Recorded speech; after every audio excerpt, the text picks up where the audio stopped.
Xoş gördük, hörmətli tamaşaçılar. Açıq yorum verilişi efirdədir.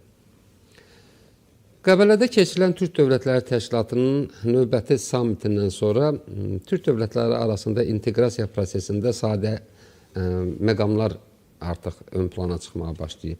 Bu inteqrasiyanı daha çox sadələşdirməyə cəhd göstərirlər və həm də münasibətlərdə birgə fəaliyyət növləri axtarıb tapırlar. Məsələn, sammitdə Prezident İlham Əliyev tərəfindən 2026-cı ildə birgə hərbi təlimlərin keçirilməsi irəli sürüldü təklif kimi. Və bu da təbii ki, müəyyən müzakirələrə səbəb oldu ki, ortaq Türk ordusunun yaradılması istiqamətində atılan addım kimi bir növ dəyərləndirilməlidir. Təbii ki, bu istiqamətdə gedəcək. Çünki əvvəlki sammitlərdə bildirilmişdi ki, məsələn, ortaq dil məsələsi, ortaq əlifba məsələsi gündəmə gəlmişdi və artıq görürsünüz ki, bu proses gedir və kulminasiya nöqtəsinə çatmaq üzrədir. Hətta Erdoğan, Türkiyənin prezidenti, Cumhurbaşqanı Erdoğan həmin sammitdə belə deyək, çap olunan, ortaq Türkiyə əlifbasından çap olunan kitab da təqdim elədi. O cümlədən hər bir ölkədə Türk soylular üçün, Türk dövlətlərindən olan vətəndaşlar üçün, o cümlədən fərqli ölkələrin Türk soylu vətəndaşları üçün rejimləri sadələşdirirlər. Və bu sadələşdirilmiş rejimlər, sadələşdirilmiş vətəndaşlıq hüquqları ilə bağlı Türkiyədə də çox ciddi bir addım atdı. Erdoğan, Türkiyənin Cumhurbaşqanı Erdoğan, Türk soyluların Türkiyədə yaşayıb işləməsi üçün qanunları, şərtləri sadələşdirdi. Və bu şərtlər daxilində həm Türkiyədən, həm Türk dövlətlərindən olan, həm də Türk soylu və digər ölkələrdən olan vətəndaşlar Türkiyədə Türk vətəndaşları statusunda işlə təmin olunmaq, yaşamaq hüququ əldə edirlər. Çox maraqlı bir belə deyək, gedişdir. Bu fərqli səbəblər və nəticələrə gətirib çıxara bilər. Təbii ki, müsbət mənada. Bu mövzunu əsas müzakirə edəcəyik. Çünki burada Güney Azərbaycan da bu Erdoğanın imzaladığı bu sənədin tərkib hissəsinə daxil olur. Olursa necə olur? Müəyyən suallar var ki, Güney Azərbaycan olan vətəndaşlar, daha doğrusu İrandan olan vətəndaşlar, Güney Azərbaycanlılar. Bəzi suallar və bəzi fikirlər var ki, bunun izahını, belə deyək, şərhini istəyirlər və şərh eləmək istəyirlər. Studiyanın qonaqları həmişə olduğu kimi Məsud Beyharay, qəzetəçi araşdırmacı və Mehmet Bəy Rəhmanəfər, araşdırmacı, yazıcı. Məsud Bəy, ilə sizdən başlamaq istəyirəm. Bu, Türkiyədə qəbul olunan bu sənədin, daha doğrusu imzalanan bu sənədin Güney Azərbaycanlılar üçün əhəmiyyətindən istəyərdim danışarıq. Təbii ki, orada maddələr fərqli məqamları, çalarları izah eləyir və o maddələrin tərkibində Güney Azərbaycanlıların hüquqlarını istəyərdim izah eləyək, şərh eləyək. Orada hansı hüquqlar əldə edə bilər Güney Azərbaycanlılar? Mən də Şöhrət bəy, sizi dəyərli dost Məhəmməd bəy və özəlliklə Gündüz TV-nin izləyicilərini buradan salamlayıram, axşamınız xeyir olsun deyirəm. Ancaq sizin sualınıza gəlmədən mən düşünürdüm ki, bu suallar bu axırda verəcəksiniz. Güney Azərbaycan türkləri nə düşünürlər, gerçəklər nədir, onu danışacaqdım. Amma mən izninizlə də bir tikili bunun geçmişindən, yəni belə düşünməyək ki, bu qanun təzə çıxıb ortaya. Bu qanun Məhəmməd bəy də məndən daha yaxşı bilir. 1934-də Atatürk, Ulu Öndər Atatürk zamanı demək olar bu qanun ortaya çıxıbdır. Və o qanunda da zaten burada başqa məmləkətlərdə, türklərin yaşadığı məmləkətləri, Laşidə, İraq, İran, əslən vurğusu yapıbdır. Ahıska türkləri, bunların vurğusu yapıb ki, onları da Türkiyədə vətəndaşlıqda, Türkiyənin özlərini ana vətən bilməsində rahatçılıqla bu işləri görmək qanunu keçirilibdir. Yəni 1934, bəlkə də 80 ilə yaxın belə olur ki, bu qanun vardır. Amma bu qanunun o zamandan bu zamana uygulanması böyük bir problemlərlə üzrədir. Hətta mən belə düşünürəm ki, Güney Azərbaycan, yəni örnək də versin, bir çox Güney Azərbaycanlı ilə ilk başda gələndə Türk soylu bəlgəsi alıbdır. Bu da yəni mavi kart deyirlər. Mavi kart almaq üçün də bir çoxları hətta başvuruda da bulunublar. Məsələn, adam elmi bir adamdır, medal qazanıb denən vərzişdə filan da bir çox yerləri vardı və bizim də əsasən bu başvuruda vuran adamların da bir çoxları elə Güney Azərbaycan Milli Hərəkatında çox araşdırma yapan, kitab ortaya qoyan adamlar vardı. Örneğin de diyebilirəm ki, məsələn, neçə dənə kitab yazan adam bu başvuruya vurmuşdu. Bir nəticə alınmadı. Çünki diyelim maneler var idi. Bu kitapların Türkçe olduğunu gerek kanıtlaması lazım idi. Halbuki aslında bu adam Türkçe yazıbdı ama Arap alfabetinde yazıbdı. Şimdi bu kitapları bir de Türkçe'de çıkartması şartıymış. Yani adam gələ bu da 5-6 tane kitap çıxada, sonra gedib başvura. Bu da 5-6 tane kitabı elə adam Türkçe'de çıxartsa, özü bir neçə il, yani deməli 5-6 il də elə yani ömrü burada gedibdi. Bəs bu yani demək ki, onda bu çətinliklər səbəb olurdu ki, heç kim o statusu ya indi o soydaşlıq belgesini, Türk soylu belgesini alabilmirdi. Ama bu alabilmirdi anlamında bu noktada olabilirdi. Yani bunun iş imkanında da çətinlik olurdu. Ama buna bakmayarak da bunun bir kolaylıkları da var idi. Yani daha önce de dedim ki, bunu belki de program axırında danışacağız. Daha önce de Güney Azərbaycanlılar olsun ya başka Ağaçqa tüylər olsun, Türkçəmənlərdən olsun və indilən Türk Devleti Təşkilatında olsun, Azərbaycanlı olsun, birçokları elə bilir de burada məsələn gedib de üniversiteye yazılanda Türk soylu belgesiyle birçok şeyleri rahatlık oldu. Yani biraz indirim alırdılar, yani təxfif alırdılar. Ve bunların içinde Güney Azərbaycanlılar da vardı. Güney Azərbaycanlıların da ilk başta bunları bunu bir kurum ya nəhad ki bunları onaylayan Türk soylu belgesi verə. Burada Azərbaycan dernəkləri bu işler gördüler ve bazı şəxslər bu işler gördüler. O sebepten de sonra böyle bir məlum oldu ki, bunlar bəziləri gerçekten de ki, onun yalnız baxırdılar hansı şəhərdə dünyaya gəlibdi. Məsələn, burada mən tərəflərlə, yani bu dərnək başqanıyla görüşəndə Zəncanı Azərbaycan bildi, Güney Azərbaycan bilmirdi. Düşünün də. Yani coğrafi olarak belə düşünürdü, Batı Azərbaycan, Doğu Azərbaycan, bir de Ərdəbil eləyə bilir ki, şey olar, Türk olsunlar. O coğrafiyada yaşayan bilmirdi. Ondan sonra da mesela bilmirdiler ki, bu coğrafiyada olan adamlar zaten elə Güney Azərbaycan Türkdür, yoksa Ermənidir, yoksa Kürtdür. Və hətta biz ona rastlaşdıq ki, Kürtləri də çünki mesela Urmiyyədən adan olmuşdu, bunu Türk soylu belgəsi vermişdi, getmişdi, təxfif almışdı, danışqahda oxuruydu. Eyni dərəcədə Kürtçülük yapırdı. Sonra bu Kürtçünü kim gətirib bura? Ortaya çıktı, gördük mesela buna bir tane Türk soylu belgəsi də verilibdi. İstəyirəm ki, bu dəlirsizlikləri zaman zaman yaşamışıq. Yani uzun zamandır. Elə o zaman indi əlan bu qanun qoyuldu da hər şey yoluna getdi anlamına gəlmir. Zaman zaman da bundan istifadə edenler olublar, bursiya alanlar olublar. Aslında Türkiye'de Türk soylu öğrencilerinin özünün bir statusu vardı.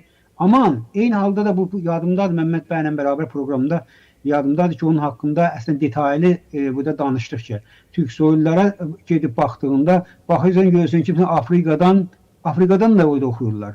Və sonra soruşsan bu Afrikadan oxuyanlar, hətta paslar burada necə oxuyurlar Türk soylu, yani Türk əqrəba qrupuna daxil olsan, sonra görürdün ki, yok, bunların yalnız Türk değil, hətta müsəlman olmağı məsələsi də yani demək olar, bunu daxil edə bilirdi.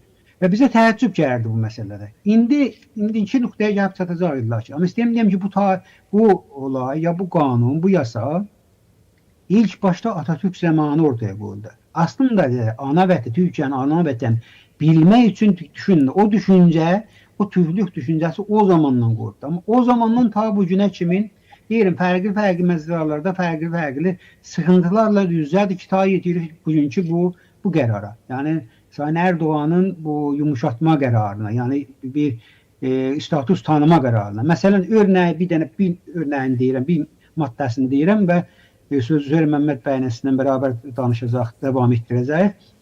Məsələn, bir maddəsi buydu ki, burada gedin başvurasın, ben Türk soyluyam, Kürkəm.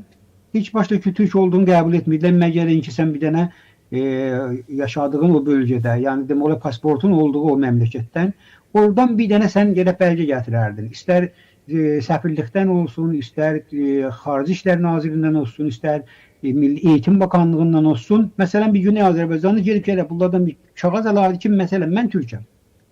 Aslında bu qapı yox idi, duvar idi. Heç kəs indi Güney Azərbaycandan birçokları getirib başvurdular ki, mənim geləcəyim, məsələn, Türkiyədə dərs oxuyacağım, məsələn, çıxmışam oradan, sınavdan çıxmışam, gedib yalvardılar, doktorasını oxuyan adamlar var, doktora təxəssüs üçün buraya gəlmişlər. Getdilər yalvardılar, yaxardılar ki, məsələn, Milli Eğitim Bakanlığına, İranda, ki bizə bir dənə bəlgə ver, gedə qoy da məsələn verdiyimiz pulun yarısını verək. Təxfif versinlər biləmizə daha. İran öz adamına ki, gəlib burada oxuyub qayıdacaqdı, o bəlgəni vermədi. Niyə? Səbəbi nədir? Biz sizi Türk olduğunuzu tanımırıq. Onun üçün bizi qapıya, başqa qapıdan gedin, gəlin anlamında deyil, bizi bir dənə duvara yönlənirdi, yəni bu qanun. Bundan öncə. Biz o bəlgəni ala bilmirdik. İndi ilk bu yumuşatmada ya bu təzə demək olar qanunda bunu deyir ki, onlar ki ala bilmirlər, özəlliklə İran, Rusiya, Çin, Əfqanistan bu ölkələrdə bu bəlgələr var. Hətta mən eşitmişəm ki, Əfqanistanın bəzi də ala bilmişlər bir zamanlar. Yəni orada türkmenlərdən ala bilmişlər. Amma indi bu ölkələrdə illa işte İranda bu bir şey yoxdur. Yəni verilməyəcəkdir də. Yəni sən qəbul etmir. O səbəblə də burada gəlir deyir ki, sənin orada ala bilmirsən, sənə bir dənə başqa yol tanıyırıq. Yəni burada valilikdir, qayyumməqamlıqdır, Göç İdarəsidir və Dışişlər Bakanıdır, yəni Xarici İşlər Naziridir.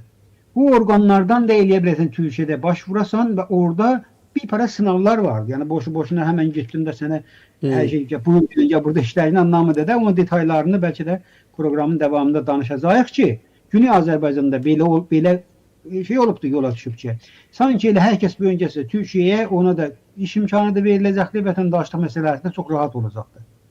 O başqa detaylar var ki, bilmələri gərəkəndir ki, bu proqramda biz çalışacağıq. Ən azı onların bir parasını işıq tutaq. Elə orada yadınızda saxlayın, o detallarını deyərsiniz. Mehmet bəy, mənim üçün bu məsələnin başqa bir tərəfi də maraqlıdır.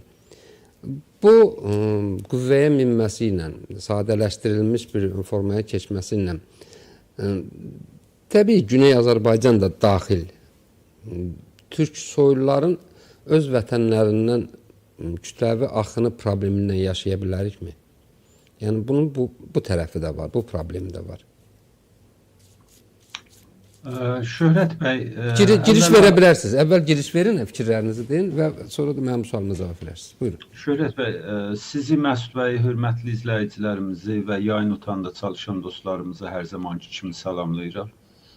Əvvəla bunu unutmayaq ki, elə Məsud bəyin dediyi kimi bu yasa daha öncədən də vardı və müəyyən dərəcədə əlbəttə Türk dövlətləri demək olar vətəndaşlarına Türkiyədə büyünəcən icra olunurdu da. Türk dövlətləri, diqqət edin. Biz Türk dünyası dediyimizdə, Türk milləti dediyimizdə bu Türk dövlətləri coğrafiyasının daha eşiyinə çıxır və zaman da burada demişik, nüfus olaraq əgər Türkiyəni kənara qoysaq, bunların nüfusu o dövlətlərdən daha çoxdur. Yəni siz Güney Azərbaycan türklərini fəqət nəzərdə alasınız, nüfus olaraq sayısını, Uyğur türklərini ya Türkistan türklərini, Doğu Türkistan nəzərdə alasınız və Güney Türkistan ki, Əfqanistanda yaşayırlar. Elə bu türk dövlətlərinin vətəndaşları qədər vardılar və bir dövlətləri nəzərdə alsaq, o bir dövlətlərdən daha çox nüfusa sahibdir. Onun üçün bu kural dedim, müəyyən dərəcədə yumşaq davranma Türk dövlətlərinin vətəndaşlarına büyünəcən elə Türkiyədə var idi da, bunlar istər iqamət almaq məsələsində, istər işə başlamaq məsələsində, məsələ biri Azərbaycan pasportu ilə buradaydı, çox fərqli bir durumdaydı. Ta məsələ bir Güney Azərbaycanlı ki, Azərbaycan pasportu cibində yoxdur. Burada əvvəl bunu nəzərdə alaq. Və ən Məsud bəyin dediyi məsələlərə toxunmaq istəyirəm. Burada ən böyük məsələlərdən biri də bu olur ki, Güney Azərbaycan türkləri İran pasportu ilə Türkiyəyə gəlirlər. Və burada çox ciddi bir problem yaşanır. Yəni Türkiyə açısından bu İranlı görünür. İndi də əsas mənim özümün məsələlərimdən biri budur ki, bu yasa, bu qanun Güney Azərbaycan türklərinə də şamil olacaqmı, olmayacaqmı? Hələ ilk başda bunu nəzərdə alaq. Türkiyədə ümumiyyətlə dedim, türk dediyimizdə biz bir türk dövlətlərinin pasportu cibində olanlar düşünülür ilk aşamada.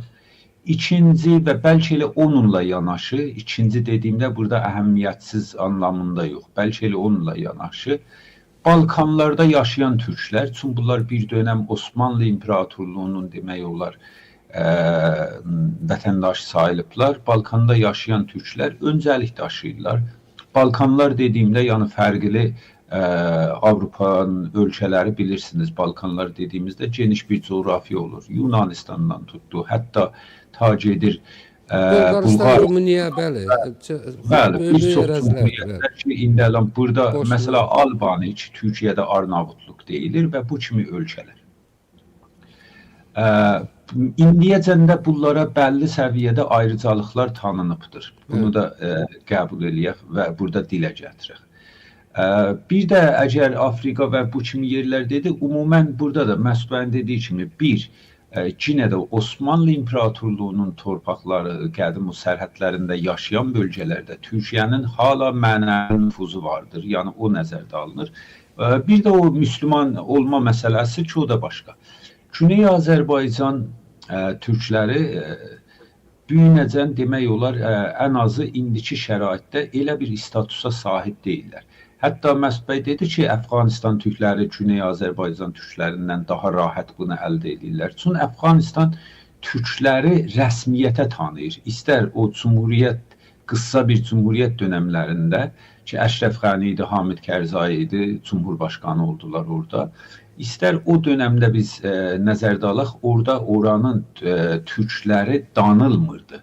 Yəni rəsmiyyətə tanıyırdılar ki, burada türk vardır. Və hətta bu gün Taliban belə ki, bu qədər biz tənəffürümüz varımızdır, bu qədər biz bəyənmirik təbən və haqlıyıq da bəyənməməkdə əlbəttə.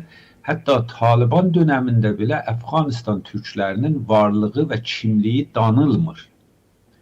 Onun üçün bu Əfqanistanlı bunu ala bilir. Amma İranda bizim varlığımız və kimliyimiz danılır və inkar olunur.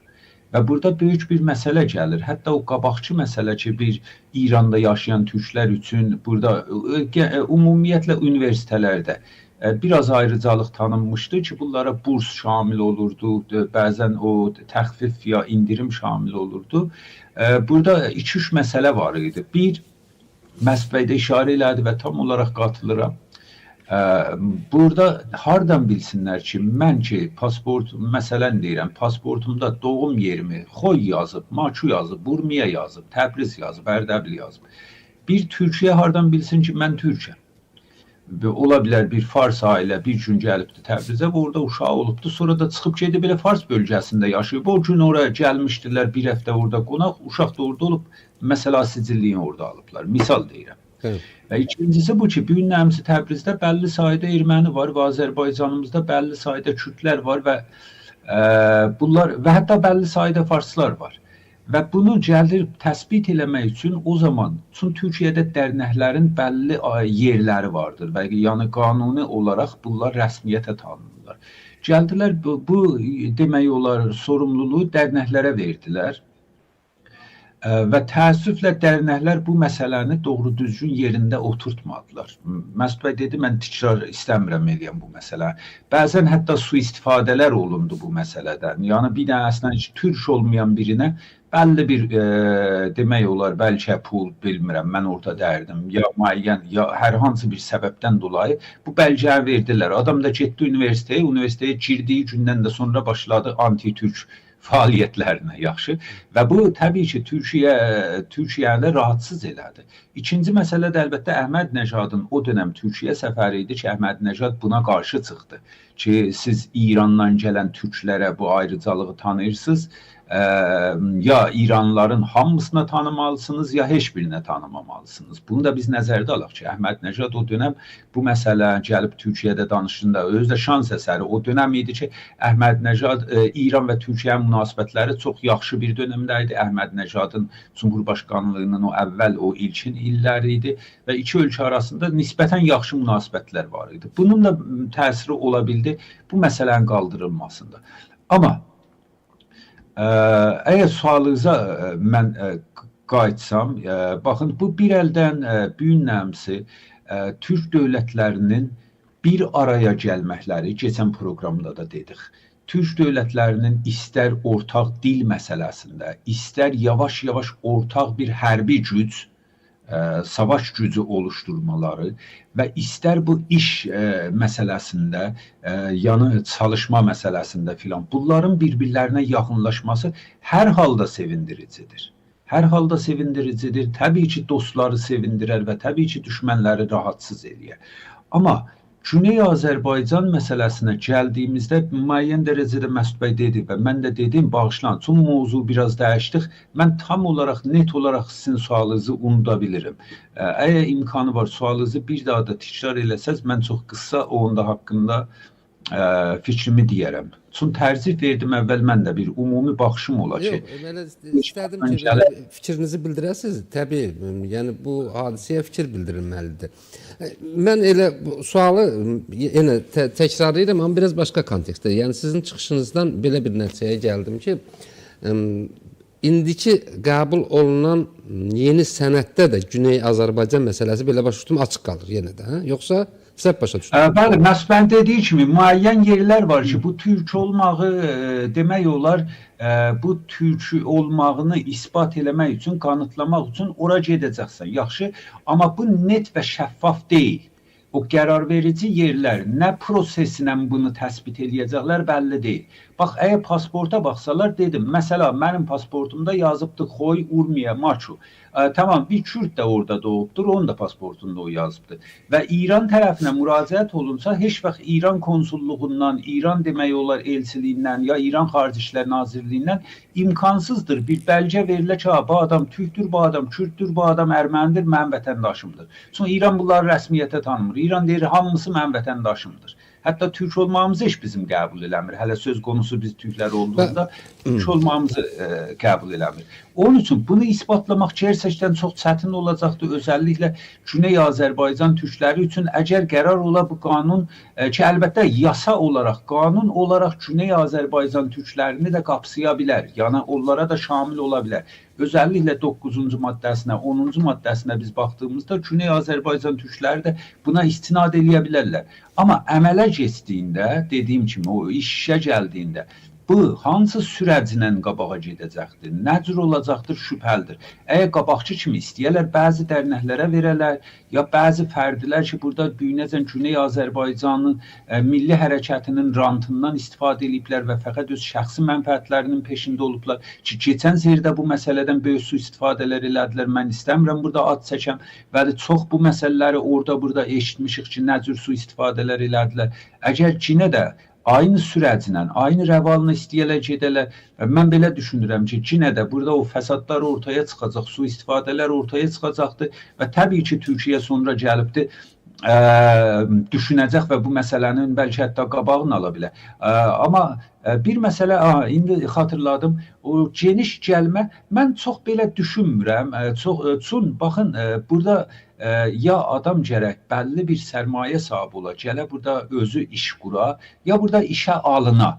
Yəni qanun bunu demir ki, hər kəs Türk dünyasının hər yerindən dursun, gəlsin bura və bizim burada işlərimiz hazırdır və o an bu burada işə alınacaqdır. Yox, bunu bir mərkəz də, bunu bir iş yeri də, bir işlətmə sahibi də bunu işə alması lazımdır. Burasını da düşünməliyik, yaxşı. Və Türkiyənin də ekonomisi çox şükür yaxşı bir durumdadır. Amma qəbul eləyək ki, yaxşı bir durumdadır dediyimiz o mühacir qəbul eləyən bəzi ölkələr kimi, məsələ Kanada kimi bir zat deyir. Sənət qisməti filan ki, mühacir qəbul eləyə, dünyanın hər yerindən mültəci qəbul eləyə ki, deyə durun gəlin bura. Çünki Türkiyənin özündə də bəlli səviyyədə bir iş tapmaq sıxıntısı var. Mən özüm illərdir burada yaşayıram. Bəlli səviyyədə, təbii İranla müqayisə olunacaq bir durumda deyil və inşallah heç zaman da müqayisə olunacaq bir durumda olmaz. Amma bəlli səviyyədə var. Yasa da onu demir ki, sən bir gün hər yerdən dur gəl və anında mən sənə burada iş təqdim edirəm. Yox. Yasa bunu deyir ki, əgər sən o səlahiyyətlərə sahibsən, o təxəssüsə sahibsən, çünki qabaqcalar burada bilirsiniz, bəzi qanunlar var idi ki, bu işlətmələrin əl-qolun bağlayırdı, bu iş sahiblərinin əl-qolun bağlayırdı. Məsələ bir nəfər Azərbaycanlını belə, məsələ ya başqa ölkələrdən gələni, burada bir iş mərkəzi işə aldığında qarşısında 5 dənə türk vətəndaşını işə almalıydı.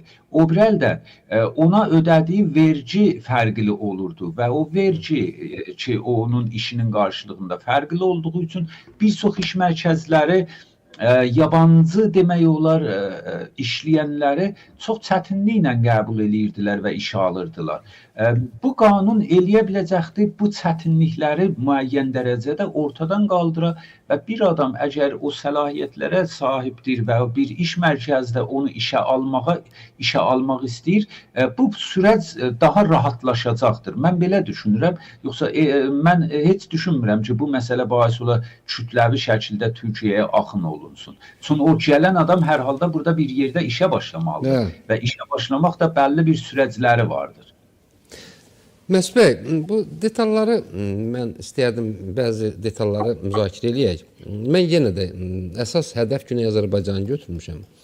Nəyə görə? Yəni o problemlər ki var, Güney Azərbaycanlılar öz milli kimliyini təsdiq eləməkdə problem çəkirlər Türkiyədə. Çünki orada yazılmır şəxsiyyət vəsiqələrində və yaxud sənədlərində ki, bu türkdür, Azərbaycanlıdır.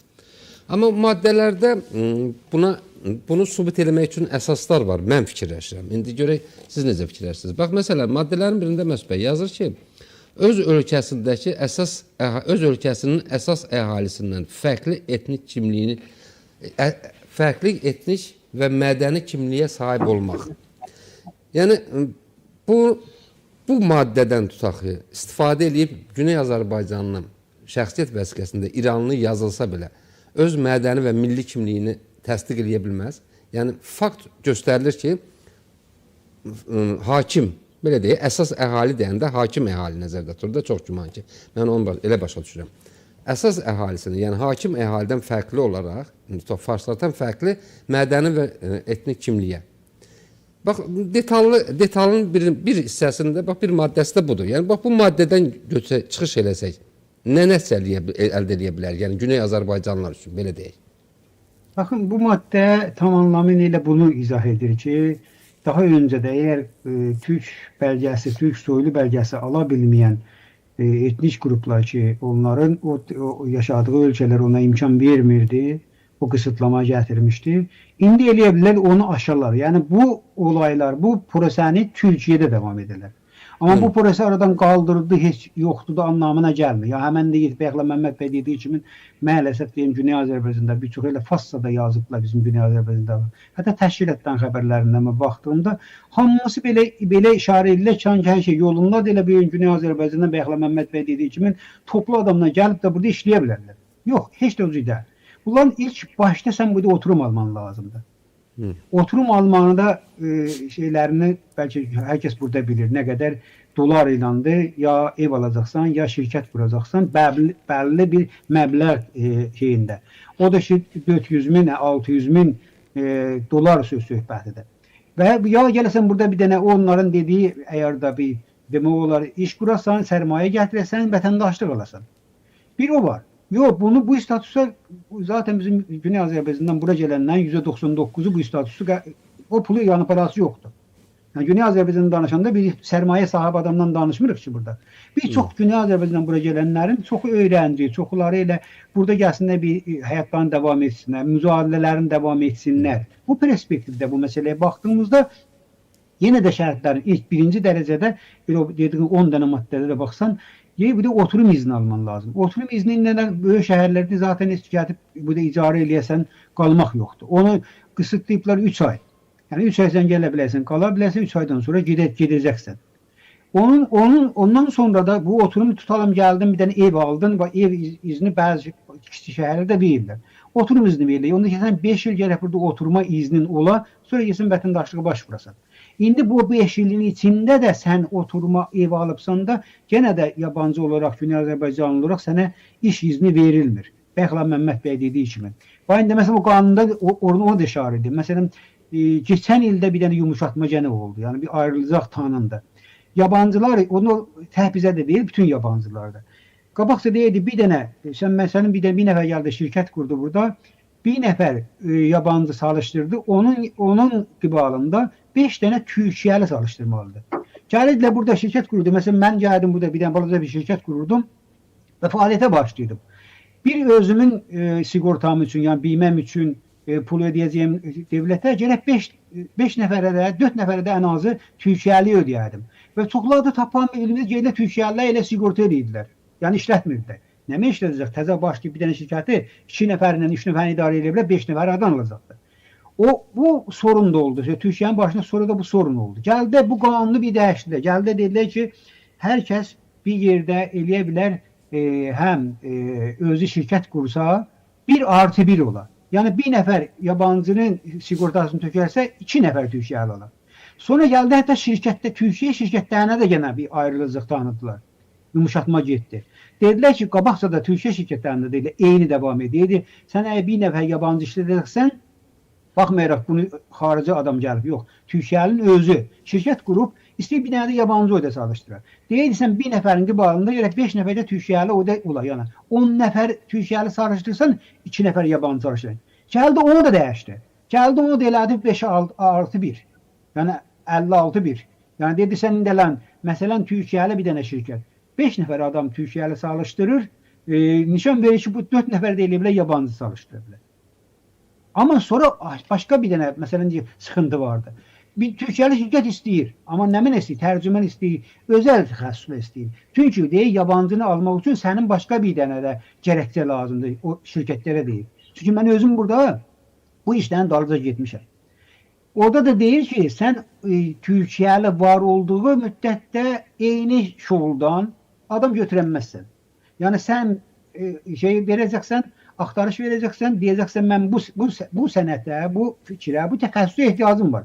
Əgər bundan bulunmazsa, yəni o bildirişdən bulunmasa, adamını tapa bilməzsən, onu da eləyə bilərsən. Yəni bu gərəkçədən sonra eləyə bilərsən yabancı gözü. Onun şirkətdə bunu girməyidilər. Ya başqa məsələn bir dənə deyirlər bu məqamda sıxıntı nə idi, müşkül nə idi? Bir də buydu ki, bir dənə yabancını işə aldın, Türkiyəli ilə qiyasda 2 qat gərək sigorta ödəyəsən. Yəni şirkət sahibi bir yabancını aldı. Məsələn, tutalım, məsələn 5000 TL bir dənə Türkiyəli sigorta ödəyir, yəni maliyyat ödəyir, vergi ödəyir. Yabancı olanda bu 2 qat olurdu. Onda hansı şirkət gələr ki, bir də yabancı işlədə hələ 2 qat verir. Yəni bir nəfər adam işlədə 2 nəfərin məsələn tutalım ki, sigortasını verir. Bu yəni o deyirlər ekonomi cəhətdən, iqtisadi cəhətdən belə heç kəsin qəbul olunmaz nöqtəsidir. İndi sıra bundadır. Yəni bu qanunu da dəyişməyə mən bilirəm ki, bir ayrıcalıq tanıyacaqlar.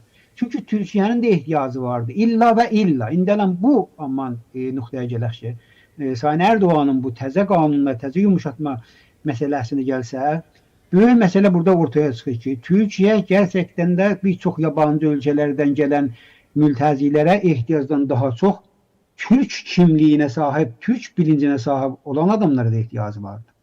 Bu bir dənə gerçəkdir. Daha öncə deyim olubdur. Hətta burada məsələn Aska tüylərinə burada məhəllələri vardı. Bu İzmirin özündə məhəllələri var.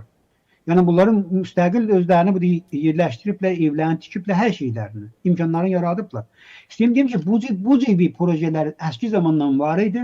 Mən düşünürəm ki, indiki yönetimdə və Türk dünyasını günü-gündən gücləndirmə prosesi daxilində bunlar yavaş-yavaş irəliyirlər. Bizim intizarımız bu ola ki, bax bunlar irəliyirlər. Bu yəni bu xoş demək olar, baxmaq olar bu məsələyə. Və ixlası işarələr deyim ki, alfabetin ortaya çıxması, bax alfabetin ortaya çıxması özü bir dənə böyük bir addım idi.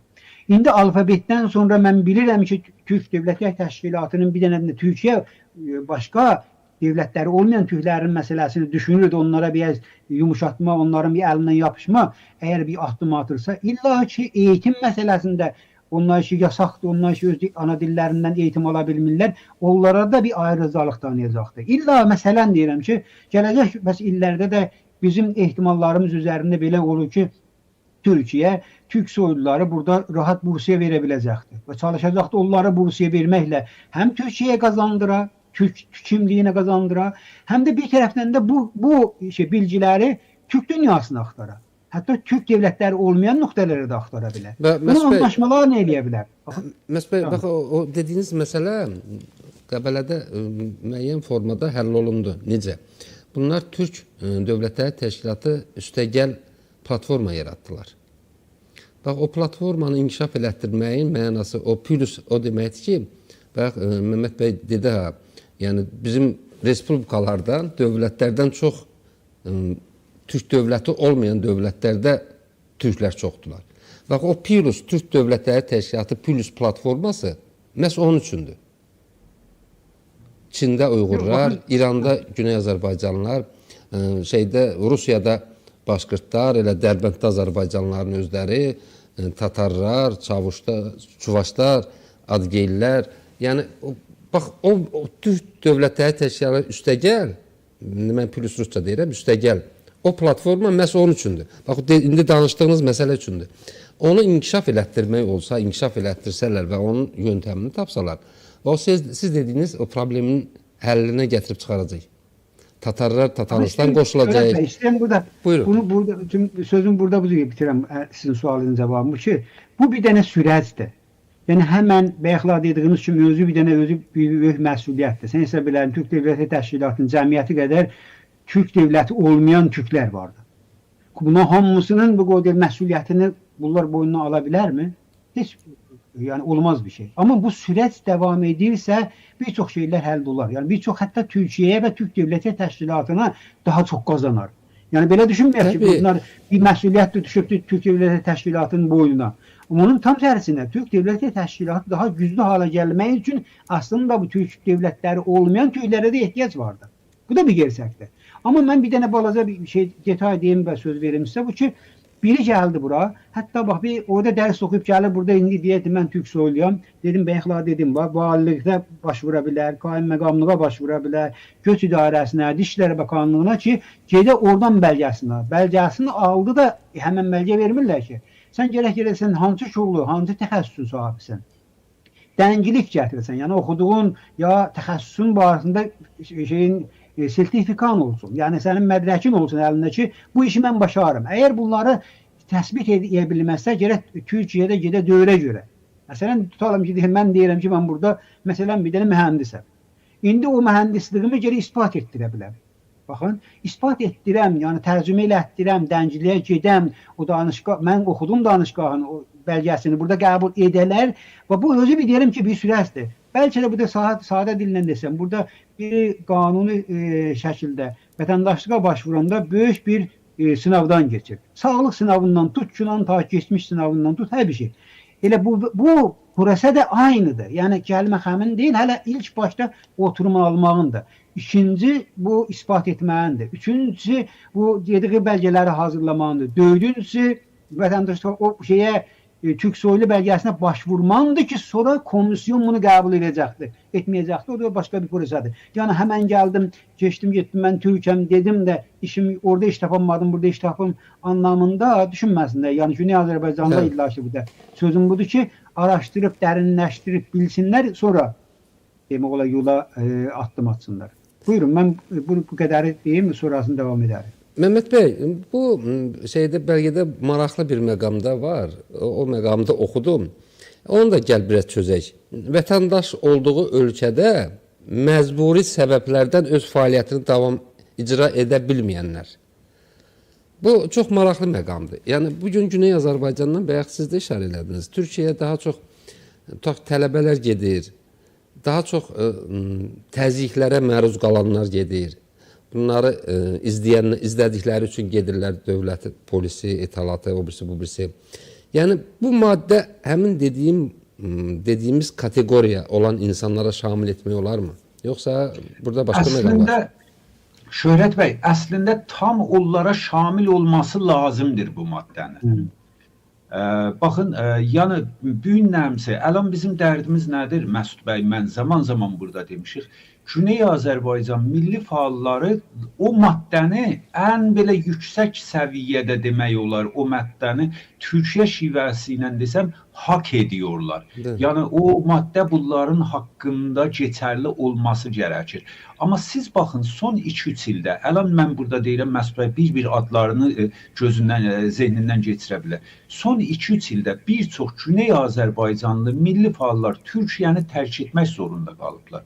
Yəni bizim bu son 2-3 ildə Türkiyəyə, Güney Azərbaycandan hardasa yeni bir milli faal gəlməyibdir. Yəni o qədər burada şərtlər zorlaşıb Güney Azərbaycan türkləri üçün iqamət alma şərtindən tutdu, qalmaq şərtindən tutdu, hər açıdan o qədər çətinləşib bu şərtlər ki, bir çoxları ki, illər boyudur Türkiyədə yaşayırdılar. Ya mən əlan istəyəm ad çəkəm, neçəsinin adını çəkə bilərəm. Sadəcə bu 2-3 ilin ərzində Türkiyəni və özəlliklə İstanbulda yaxından tanıdığım adamlar ki, İstanbulu tərk etdilər və Avropa ölkələrinə getdilər. Baxın, mən onun üçün deyirəm, Güney Azərbaycan türklərinin o statusu Türkiyədə tərif olunmalıdır və bəlli olunmalıdır. O maddəyə biz baxdığımızda bir nəmzi o maddəni ən çox ittifaqən hak edən ki, mən Türkiyə şivəsi ilə burada deyirəm, bir Uyğur türkləridir, bir Güney Azərbaycan türkləridir, bəlkə hətta Əfqanistan türklərinin durumu, hətta Kərkük türklərinin durumu belə Güney Azərbaycan türklərindən ya Uyğur türklərindən ən azı biraz da olsa daha yaxşı vəziyyətdədir. Yaxşı, bunları biz nəzərdə almalıyıq və Güney Azərbaycan türklü, mən zaman bir-ikisi televizyonda da demişəm bu sözü. Son mənə İran ittilatından ya istihbaratından danışdırdıqlarında mənə dedikləri söz nə idi? Nədən türk dilində kitab yazırsan? Sən Erdoğanın köləsi misin? Sən Əliyevin nökəri misən? Eynən onlar nökər dedi, əlbəttə burada kölə mən Türkiyə şivəsi ilə deyirəm. Əliyevin nökərisənmi? Zadın Erdoğanın nökərisən. İndi gəl, yaxşı, kitab yazdıq, varlığımızı orada savunmağa çalışdıq və mənə day və məndən daha ciddi fəaliyyət edən onlarca adam, yaxşı, durduq gəldik Türkiyəyə və vaqiət budur ki, Əlan Məsud bəy dedi, bir yerə məsələ işə də müraciət edəndə iş sahibi deyir ki, mən sənin yerinə sənə 2 qat demək olar sigorta və vergi filan ödəməliyəm. Zadlar, səbəblər sunmalıyam ki, mən öz vətənimdə, vətəndaşlarım arası bu təxəssüsə sahib olan birini tapanmadım, səni götürdüm. Yəni o qədər şərtlər var idi, bu kimi şərtlər ki, ümumən yəni yox demək halında gəlirdi. Mən illərdir Əlan burada dərs verirəm, amma heç biri rəsmi şəkildə işə ala bilmir. Elə bu manələrdən dolayı, yaxşı. İndi sözüm buna gəlir ki, bu qanun, bu yasa Güney Azərbaycanlıları təbii ki şamil ola bilir. Güney Azərbaycan türkləri bir nəmsi orada öz ana dillərindən məhrumdurlar. Bu yasanın ən belə açıq şəkildə biz baxsaq, bir Güney Azərbaycanlı gəlib burada iddia eləyə bilər ki, mən istəyirəm ana dilimdə təhsil alam, orada mən bu həqdən məhrumam. Mən bu haqqımı burada demək olar qazanmaq istəyirəm, ana dilimdə dərs oxumaq istəyirəm. Misal deyirəm, bir Güney Azərbaycanlı milli faal ki, tutulubdur, işindən atılıbdır və İran rejimini unutmayın, hətta Şah rejimi belə deyildi ki, Cumhur İslam belədir. Şah rejimində behişliyi tuturlar, atırlar zindana, ya fərq eləmir, təhbehişlidə mütəhər olsun, şəriət olsun, hər hansı olsun. Şahın əleyhinə fəaliyyət elədikləri üçün tuturlar, atırlar zindana, adam zindandan çıxdığı gün gənə gedir, o əvvəlki dövlət işinin başında durur və dövlətdən maaşını alır və işini görür. Mən demirəm Şah yaxşı adamı da, onun da bir çox demək olar xətaları, təbən zülmləri var idi. Amma ən azı bu qanun orada var idi ki, adam zindandan çıxdığından sonra işinə qeydirdi. Cumhuri İslamidə siz bir nəfər tapa bilənməzsiniz ki, mən bu milli faallar deyirəm, amma yoxsa ceb oğurçuluq eləyibdi, məsələn də gizlədə bilməyiblər, zindana gedəndən sonra qeydibdi, hələ biraz da yüksək məqamlara gedib, bu ayrı hesab. Biz burada milli faallar deyirik, Azərbaycan milli faallarını. Siz Azərbaycan milli faallarından birini mən burada adını çəkə bilməzsiniz ki, Azərbaycan milli hərəkəti üçün, yəni nə mənə üçün, yəni varlığını qorumaq amacıyla, dilini qorumaq amacıyla, tarixini, demək olar, kültürünü, bunları qorumaq amacıyla mücadilə vermiş ola, tutulmuş ola, zindana getmiş ola və zindandan çıxdığından sonra işinin başında ola bilər. Hətta əgər bu iş bir açıdan demək olar, heç siyasi filan da olmuyor, texniki işlər ola. Baxın, bir nəfər Güney Azərbaycanlı tapın ki, qeydəndən sonra işinin başına dönə bilibdir. Hətta mən ikinci aşamaya gedirəm. Bunları biz yaşamışıq. Məsud bəy yaşayıb, mən yaşamışam, Əkbər Nəyimi yaşayıb. İstəsək ad çəkək, yəni yüzlərcə adam burada mən ad çəkə bilərəm, yaxşı. Bunları biz yaşamışıq. Nəinki sən əvvəlki işin başına gedə bilmirsən, yeni bir iş qurmaq haqqı da sənə tanımırlar. Yusif Karim məsələsini biz burada televizyonda videosunu paylaşdıq. Adama heç yerdə işə getmə haqqını vermirlər ki, adam məcbur qalır məcbur qalır, deyir ki, mən gələcəyim meydan qırağında, xiyaban qırağında, məsələn, portaqal satacağım, ailəmi dolandıracağım, ona da imkan vermirlər. Adama İranda demək olar, rəsmi deyəndə, yəni bu bələdiyyənin birbaşa o taksi şirkəti sayılmır bunlar. O eynən Türkiyədə, Azərbaycanda Bolt filan bunlar ki var. İranda da İsnəp kimi zatlar var. Burada dedik, ay Tahir Əfşar deyə adı doğru yadımda qalsa, Salar Tahir Əfşar. Adam bir dənə orada öz maşını ilə sürücülük eləyəcəkdi. Sərnişinsiz deyirsiniz də, musafir götürəcəkdi. Buradan oraya para 500 mən evinə pul gətirir. Öz maşını ilə bu işi görəcək. Bu izni vermirlər. Yaxşı. İndi əgər bu yasa qərardır Güney Azərbaycan milli fəallarına şamil olmaya, mənim sualım var. Kimə şamil olacaqdır? Kimin haqqında uygulanacaqdır? Bunlar hamısı türklük uğrunda mücadilə veriblər. Varlıqlarını isbatlamaq üçün, varlıqlarını qorumaq üçün mücadilə veriblər və ən ibtidai haqlarından bir məhrum qalıblar ki, o ibtidai haqların biri, baxın, iş haqqı sayılır. İş haqqı sayılır. O ibtidai haqların biri ana dil haqqı sayılır. O ibtidai haqların biri yaşamağa lazım olan o şərtlərin ortada olmasıdır. Bugün Güney Azərbaycan milli fəalları burada məhrum qalıblar. Yaxşı. İndi bu adam durdu, gəldi sabahlarımızı Türkiyəyə və o maddəyə istinad elədi. Əgər o maddə qərar olar Güney Azərbaycan türkləri haqqında uygulanmaya, icra olunmaya, açıqcası bu Güney Azərbaycan türklərində böyük bir demək olar xəyal qırıqlığı, mən Türkiyə şivəsi ilə deyim, yaşada bilər. Necə ki, büyünəcən təəssüflə bu xəyal qırıqlıqları dəfələrcə yaşanıbdır. Fərqli səbəblərdən dolayı ki, Güney Azərbaycan türkləri bəlkə biraz da emosional baxırlar məsələyə. Emosional bu açıdan ki, deyirlər, biz Türkiyəni bu qədər sevmişik, biz Türkiyəni bu qədər savunmuşuq, biz Türkiyə haqqında bu qədər mücadilə vermişik. Nədən Türkiyədə mesela mənə heç bir haq ya heç bir ayrıcalıq haq deyərkən ayrıcalıq tanınmayıbdır. Buyurun. Razıyam. Yəni o cür adam əhval-ruhiyyə ilə gedir, tamam başqa şeylə qarşılaşanda həyal qırıqlığı olur. Onu mən gözəl anlayıram siz dediyinizi. Verilişimiz yekunlaşır və sonuncu sualım qısa da olsa cavab verəyim. Məsud bəy, bildiyiniz kimi əvvəllər bu məsələ Nazirlər Kabineti, Başbakanlığa tabi idi. Amma yeni qaydalara görə birbaş Cumhurbaşkanlığına tabi olacaq. Yəni prezidentin birbaş səlahiyyətindədir. İcmalardan və fərdi qaydada bu statusu əldə eləmək üçün Cumhurbaşkanlığı bu işlə məşğul olacaq. Bu yaxşıdır, yoxsa pisdir? Yəni bu deməkdir ki, Erdoğan buna ciddi yanaşır, Prezident Erdoğan buna ciddi yanaşır və bu daha ciddi uygulanacaq. Yoxsa yenə də belə olacaq, belə? Yox, mən yəni bu neçə gündür bu olay üz verəndən, xəbər üz verəndən fikrim ən çox vaxtım alandı bu xəbər və bunun detayları, arxa pərdəsi nələr olacaqdı budur. Və çox da həm araşdırma yapmışam, həm də soru-sual etmişəm gerçəkdən də. Bu səbəbdən də bunun Cumhurbaşkanı tərəfindən onaylanması mənim biraz xiyalım rahatladı. Yəni eyni halda əmniyyət qüvvələri də onaylayacaqlar. Sonra gedəcək Cumhurbaşkanı. Yəni bir sürəci keçəcək və təmizlənəcək gedəcək o da. Niyə deyəcəksən bu müxtəsim deyirsiniz? Çünki bax, mən özüm məsələn bu yaşadığım şəhərdə ən böyük sorunlar işi burada özüm araşdırıb ortaya qoymuşam və Türkiyə demək olar kamuoyu ilə araşdırma mərkəzlərindən ortaya qoymuşam. O da bu oldu ki, niyə gəlib məsələn İrandan gəliblər, kömələşiblər burada heç bir, hətta iki cümlə türkçə qura bilmirlər, amma vətəndaşlıq alırlar.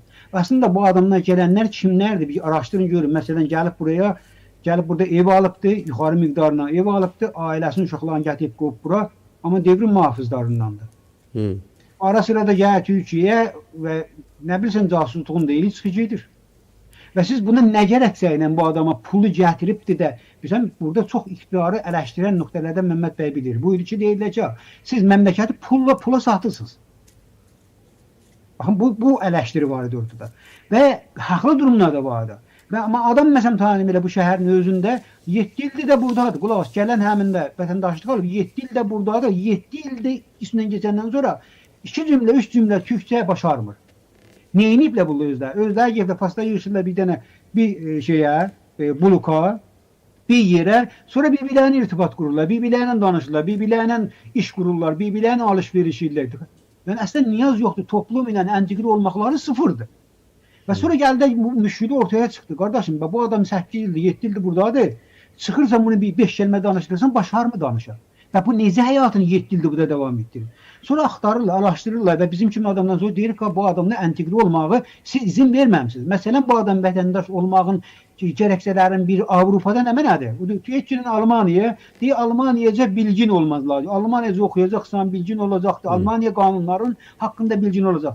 Siz de bu olayla oylamanı bura koyman lazım. Yani Türkiye'ye gelen adam illaki bir kursa gitmesi lazımdı. Türkçe öğrenmesi lazımdı. Türkçe kanunu öğrenmesi lazımdı ki burada ne hatadır, ne doğrudur. Gedirlər əmva aksamı oyunları bazlığa vururlar, belə bir şeylər, məsələn deyirəm, İranda. Və gəlirlər bir yerdə İran kimi istəyir, rüşvət verirlər, gölə ozu deyil. Bu problemləri, burada nahəncarı deyirlər də, bu faslar deyənin kimin, bu sorunları həll etmək üçün, indi gördülər qardaşım, qanun geçmələri lazımdır. Qanun nədir? Bir para fərqliklər, maneələr, ya bir para gözətimlər geçməli lazımdır. İndi siz deyən qanunla, mən burada sualınıza həmən cavab verim, uzun olmasın. Çünki uzun bu danışmalı məsələdir. Güney Azərbaycanlılar hətta bu qanunda hansı nöqtələrdə, nə işlə görə bilirlər. Bir Güney Azərbaycan oradan çıxıb gəlib burada hansı müşkillərinin üz-üzə gəlməli, nəmələri əlində götürüb gəlməli. Amma sizin sözü bir cümlə ilə qutarsam budur ki, Cumhurbaşkanı onaya getməsindən öncə elə bəyəxlər vurğu yaptımdır. Valilikdən, qaim məqamlıqdan, göç idarəsindən və əmniyyətdən belə bunlar sorğu demək olar keçmişi, hardan gəlib, nədir bu adamlar? Çünki bir çox adam, bəlirsiz adamları məhəllədə Türkiyəyə soxublar. Həmin bəlirsiz adamlardan bir nütqdəsini deyim ki, burada faslılıq, tüy düşmanlığı əsasında mənim özümə 3 ay bundan qabaq şikayət edim. Bu şəhərdə mən küçəyə gelmiş üçün gəlirəm, səni öldürəcəyim, yazırlar, hamısına fayda məhkəməyə verdim. Bu adamlar kimdirlər? Faslılıq, pəhləviçilik yapırlar, Cumhuri İslamı savunurlar və bizi təziyə tələb kimi adlandırır və ölümümüzü də hükmün verirlər və bu şəhər, burada da Türkiyədə də yaşayırlar, diqqət edin ha. Onun üçün bu sorunlar çoxdur, yəni danışmaqla bitməyən bir şeydir. Məncə doğrudur, yəni Cumhurbaşkanlığının onayı elə burada əmniyyətin, burada başqa göz idarəsinin təftiş etməkləri çox doğrudur, amma ağır sürəcdir. Bu da bir gerçəkdir ki, Məhəmməd bəy dedi də, bu sürəcdən kim qutulacaq, kim bu işi görəcək? Neçə ildən sonra bir dənə Güney Azərbaycanlı bu soydaşlıq bəlgəsini, ya Türk soyu bəlgəsini alacaqdı, onu zaman göstərəcək. Məncə çox bir ağır bir prosesdir. Hələ ağırdır, yəni yüngülləşməsi lazımdır. İndi Mehmet Bey yekunlaşdıracaq, təqribən vaxt miqdarı belə bir xırda bir sual da verim. Necə düşünürsünüz? Elə bax, gördüyünüz, ikiniz də danışırsınız və çox qəliz bir prosesdən keçir. Çox çətin bir prosesdən gəlib çatır. Bu təzə, köhnə və təzələnmiş qanun bu məsələləri biraz yüngülləşdirəcək sizcə? Yoxsa yenə də bu bürokratik əngəllərdə ilişib qalacaq, məmur problemlərindən? Sizcə bu məsələyə ciddi yanaşılacaqmı? Bayaq prezident sözünü ona görə işlətdim. Eynən Şöhrət bəy, baxın, Cumhurbaşkanı bir məsələyə əl qoyduğu üçün mən də belə düşünürəm ki, bu sürət biraz demək olar həm hızlandırılacaqdır, həm biraz sistematik şəkildə daha düzgün bir biçimə düşəcəkdir. Mən belə düşünürəm. Güney Azərbaycan türkləri haqqında illa ki belə düşünmürəm, belə umud edirəm ki, Güney Azərbaycan türkləri haqqında da eyni vəziyyət olsun. Yəni, mən əgər ilk qismida dedim, belə düşünürəm, türk dövlətlərinin pasportu cibində olanlar haqqında dedim, belə düşünürəm ki, bu daha biraz rahatlaşacaqdır, sürəc daha sistematik bir hal qazanacaqdır, bu işi yerində oturtmaq, bəlli demək olar bir nəcür deyim, zamanda yerində otura biləcəkdir. Yəni, müşəxəs bir proqramla müdür fərqli düşünmə halından biraz çıxacaqdır. Yaxşı, o ibhamlar azalacaqdır. Amma Güney Azərbaycan türkləri haqqında söz gəldiyində zaman son dəqiqələrimizdə yenə deyirəm, mən umud edirəm ki, Güney Azərbaycan türkləri haqqında da belə olsun. Açıqcası tam olaraq deyəmirəm ki, belə düşünürəm. Onun üçün umud edirəm, bayaqdan dediyimiz kimi, Məsud bəyin dediyi kimi, sizin də söhbətlərinizdə və hətta suallarınızda var idi. Baxın, biz bu qanuna, bu yasaya baxdığımızda Güney Azərbaycan türklərini də ihtiva edə bilər. Güney Azərbaycan türklərinə də şamil ola bilər. Və mən umud edirəm ki, Güney Azərbaycan türklərinin zaten bir çoxu, özəlliklə Güney Azərbaycanlı milli fəallar ki, bir çoxu bəzən hətta 10 il Türkiyədə qaldıqdan sonra, bəzən 15 il Türkiyədə qaldıqdan sonra məcburən bu 2-3 ilin ərzində Türkiyəni tərk etmək zorunda qaldılar. Çünki ya iqamət sıxıntısı yaşadılar, fərqli sıxıntılardan dolayı burada qala bilmədilər. Mən umud edirəm ki, madəm Türkiyə Türk dünyasını düşünür ki, düşünməsi lazımdır zaten və madəm belə qərarlar bir ölkənin Cumhurbaşqanı tərəfindən alınır ki, bu çox müsbət bir addımdır. Güney Azərbaycan türklərinin ən az o milli fəallarının ki, tühlü mücadiləsi veriblər, Türk dünyasını savunublar, Türkiyəni savunublar. Bunlar da Türk dövləti tərəfindən və əlbəttə o yetkililər tərəfindən bəlli bir statusa sahib olsunlar və dediyim kimi bu fəlakət ki, biz şahidik indi olan Güney Azərbaycan türkləri Türkiyədə yaşayırlar. Ən azı ortadan qalxmasa da biraz durum yaxşılaşsın. Təşəkkür edirəm. Mən də razıyam sizlə ki, bayaq yaxşı dediniz. Bir Güney Azərbaycanlı, bir də Türkmenistan Çindəki Uyğurların problemləri çox ciddidir. Sadəcə olaraq Uyğurlar biraz təşkilatlanıblar, onların nüfuz eləmək bacarıqları daha yaxşıdır. Güney Azərbaycan biraz problem yaşayır. Ciddidən problem yaşayır. Onun da hansısa bir icma formasına salınması, hansısa bir yolu tapılmalıdır. Və bir də növbəti verilişlərimizin birində bu Türk Dövlətləri Təşkilatları Üstəgəl platformasından danışağın. O platforma gələcəyə istiqamətləmiş çox ciddi platformadır. O Güney Azərbaycanı da ora əhatə eləyir. Rusiyada Tataristanı, elə Çində, bax o çox ciddi bir məsələdir. Onu bir gün onu müzakirə eləyək. Elə bunun tərkibinə daxildir. İlla ki, əslən deyim ki, yəni burada indi Azərbaycanla Türkiyənin arasındakı olaylar nə olacaqdır? Şirkət qurmalar necə olacaqdır? Türk dünyasında nə olacaqdır? Bu özü geniş məbhəsdir və dediyiniz nöqtədə mütləqa. Yəni bunu biz nə qədər danışsaq, o qədər bizim izləyicilərimiz də nəyin nəyisidir olmasını biləcəklər. Onlar üçün maraqlıdır, bəli. Təşəkkür edirəm. Vaxtımız yekunlaşdı, minnətdaram. Hörmətli tamaşaçılar, bununla da bugünkü verilişimiz yekunlaşdı. Sağ olun, növbəti verilişlərə qədər.